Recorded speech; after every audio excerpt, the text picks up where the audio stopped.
We have an interesting Friday Fuel this morning. My guest is Carolyn Cobb. She works here at NASBAR, and she's, well, not quite a new employee, but she's pretty new still. What she does is she manages our social media accounts, and it's something we've been looking for a long time to find someone who's really good at that. And I know realtors all over are using social media well, and many of you are struggling with social media. So I thought we'd spend this morning talking about what we're doing, but also what the difference between different types of social media are, why would use one social media platform than another, all of the differences in social media, because I think in some ways it's still quite confusing. So Carolyn, if you would introduce yourself, tell what your background is, because it's a little not straightforwardly social media background. Yeah, so I am only 24, so I haven't been necessarily in a long game with my professional career, but I went to Emerson College in Boston, and I actually was a double major in creative writing and political communications. Had this long-term goal of, going into politics, but when I was learning about political communications, I also just learned a lot about what it's like to, run a campaign and different types of communication styles. And so social media sort of, came into the forefront because it's being used all the time in political campaigns. That's what I graduated with. I planned on going to law school, and then I sort of pivoted. I did some social media work for a dog training company, and then I also did freelance for just a bunch of people in the Chicago area before I came here. I like the word that you use, campaign, because I think that's what's missing in many realtors' life. They are not using campaigns. They are willy-nilly doing a little here or a little there, or someone says, oh, you should try this, or oh, you should try that, and they're not making a campaign. Talk about what you mean by when you're talking about someone building a campaign. Well, I think when you take it outside of the context of politics, people don't understand that, their social media is really a personal brand. And they are their personal brand. It's really funny because the first month that I was here, we actually had Tommy Choi come speak at our staff meeting. And he really brought up this whole thing that, this is something... Hang on a second. Tell who Tommy Choi is a famous Chicago realtor and works... I think he's past president of the Chicago Board of Realtors, really working a lot with Illinois Board of Realtors. And he has created an incredibly successful media campaign for himself and a business, because it's and a business from it a business. It's his own, because he has his own realty group. Yes, and we actually, when he came and spoke, he echoed a lot. I think what I made many jokes when we were in that meeting where I was like, I didn't pay him to say what I've been saying since I got here, but it was a lot of focus on how everything you post is your personal brand. And I think a lot of what I've seen since I've gotten here and outside of the association world when I'm working with people who are our members is that they think that social media is, I'm going to post the house that I sold last week, and then I'm going to do that every time I sell a house, and that's all that my platform's going to be. And I think that people forget that when you are doing sales, which is a big part of what real estate is, you're selling yourself. And I think that that's the big thing. Again, when you come to a campaign, going back to the question, you're campaigning to be someone's, professional guide to everything that has to do with selling, buying. You understand the legal parts of it. You understand what it's like to, get a mortgage. You're their one-stop shop. You are correct. A realtor is their one-stop shop for all of those things. They may not do them, but they are the people who guide through all that process. Now, but as someone who is not 24, I get confused. There's so many places that I can be advertising and so many things. So talk to me about the breadth of platforms that I can be using. And as you're talking about the different ones, why would I be using this platform versus this one? Or why I would be using this one this one this way and this one another way? Yeah. I think this goes back to personal brand. I think one of the things that I've been talking about when we go into a social media consult, when I've been talking with members, is that there are a couple things you need to iron out when you start building. It doesn't have to necessarily be from the ground up. If you're doing something that you like, you can continue doing that. But for each person, it's sort of you should develop your own mission statement, your own value statement, and your own vision statement. And that's mainly not to, have that be the spiel that you're saying every time you make a video, but it's to keep you on track and to be like, okay, I know that, let's say advocacy, politics, where we've been, at Capitol Conference recently. That's a big part of you as your personal brand, is that you're heavily involved in that.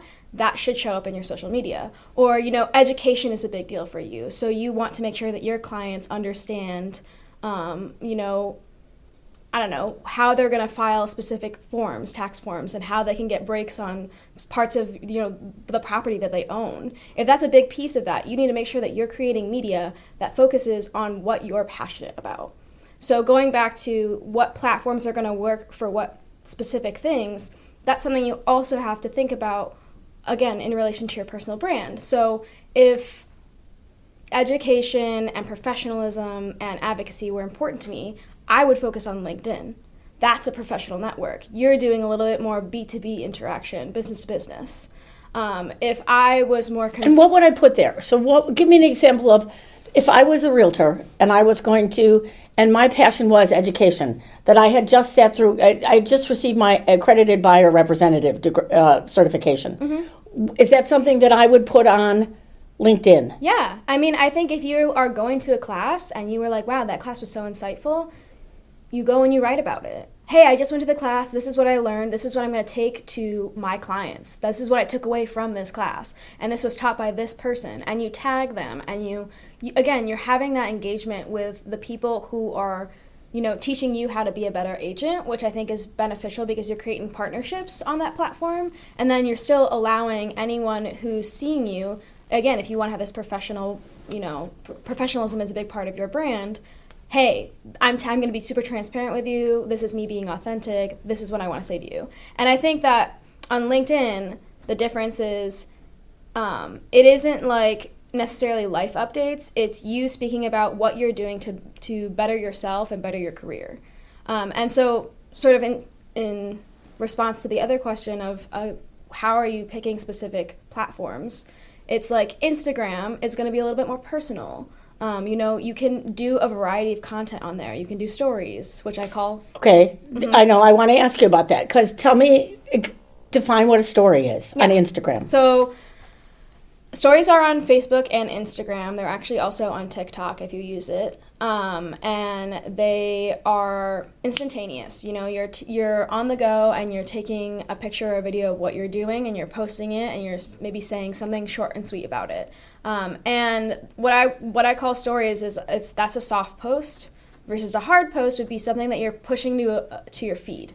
So if you're on Instagram or you're on Facebook or you're on LinkedIn or like even you're making a pin on Pinterest, those are hard posts because they stay forever. Whereas stories are instantaneous. They're only going to last 24 hours. Unless you put them on you can later put them on your page as like a hard post. As a highlight, not as a highlight. Okay. So it gets a little bit complicated because I think there's a lot of like buzzwords when it comes to what I'm saying. But I really think it's, again, if you're using a story, it's more about you tracking your day, like day-to-day behaviors, like what you're doing, stuff like that. So for me, if I was talking to somebody and they're, like we referenced earlier, their social media consists of, I sold a house, I sold a house, I sold a house, I sold a house. And that's just all the stuff that you see on their page. I would encourage them, hey, maybe you can make a reel like with a walkthrough of the house. Another word. Wait. There's another word. Tell me that's the difference between a reel and a story. Yes. So a reel, again, is what I would call a hard post. That doesn't last 24 hours. It lasts forever. You post it, it's there until you delete it, unless you want to delete it. Okay. And so Instagram Reels are sort of Instagram's response to TikTok when it became super popular. It's a short form video. They can last from 30 to 1 minute. Well, they can actually be shorter. But they 0 to 1 minute and 30 seconds. A lot of people say the ideal is 30 seconds at least because, you want to have some engagement. And again, longer form content and shorter form content, when it comes to a reel, even the difference between, something that's 8 seconds versus like taking that 1 minute 30, a lot of what you're going to learn is that your audience responds differently to it depending on who you are and what content you're making. And that's the other thing that I would say that people don't understand about social media is that most of these platforms at this point in time allow you, as long as you are on a business profile, to metrically track when you're getting engagement. Not just the amount of likes, but, what are the demographics of the audience? All right, hold on a minute. There's a difference between likes and engagement then. Yes. Yes, sort of. Okay. So when it comes to engagement, you have a couple different things. People can watch it, people can like it, people can comment, and they can also share it. And then with some stuff, you can also, for example, if any of you guys have used Instagram or Facebook, you can sometimes reply to a short form post or a soft post like I've been referencing, which is a story. So there's different ways to engage with content, and engagement's going to vary. But typically, the metrics that are built in with Instagram and Facebook, because they're both owned by Meta, are going to be pretty similar, and they're housed in the Meta Business Suite or just directly in the app. So they'll tell you, if you click on a specific post, the breakdown of how many people shared it, how many people liked it, how many people commented, and you can track, hey, I know this 8-second video is doing better than when I post 1 minute and 30 seconds, so what are you going to do? Make more 8-second ones and let fewer long ones. Exactly. Does it tell you who engaged? No. So that's something that I think there's a misconception about a little bit. You're never going to be necessarily able to, unless it's someone liking or commenting on your post, you can't see who shares your post, but you can see who likes and comments, because it's just like how the platform is built. You can say, oh, I know, I'll use you as an example. I know that Deborah, I saw that her little username, she liked this, she commented, I saw that. But when it comes to sharing or anything like that, you can't see who's sharing it. Because they could be sharing it, to a family member, or, let's say their social media manager be like, hey, I want to make content like this. But you can't see necessarily who that is. And I think that's Meta trying to do their best to increase privacy across platforms, Facebook and Instagram. But it's interesting because, the inception of Instagram, you used to be able to see what everyone was doing. There used to be a separate section where you could see what people were liking and commenting all the time, but they actually took that away to increase privacy.